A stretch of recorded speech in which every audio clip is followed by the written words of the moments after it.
Most of us can recognize a cemetery when we pass one, but there's a place in Cleveland where thousands of people are buried that often goes unnoticed. Channel 3's Jennifer Lengren explains how 5 sisters are giving dignity to this potter's field and to the brother they lost long ago.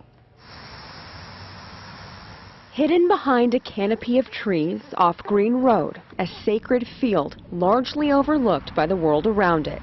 We heard our mother talk about Potter's Field, but I don't think I even ever asked her, what is Potter's Field? Yeah, we didn't know what she was talking about.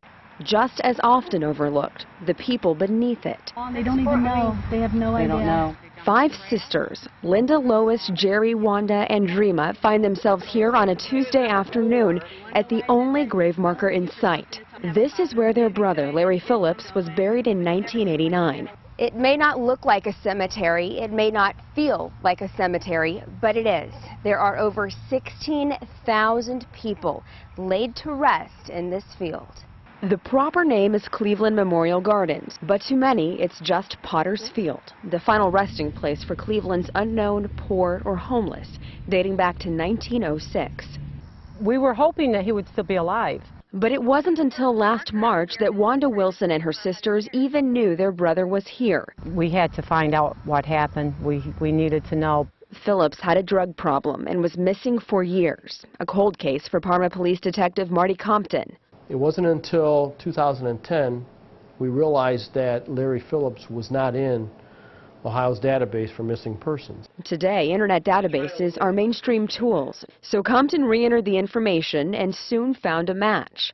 This missing person, this person whose file had been on my desk for the last 16 years, had been found several years earlier floating in the Cuyahoga River. And I just went down to my knees because I knew it was him. Determined to give their brother dignity in death, the sisters paid for a headstone and flowers, the first and only grave marker at this cemetery.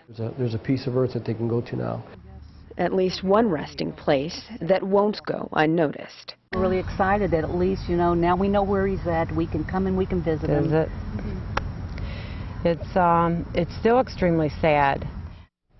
Well, remarkably, the cemetery manager for Cleveland has mapped and cataloged most of the burial grounds at Potter's Field. He conducted many of those burials himself.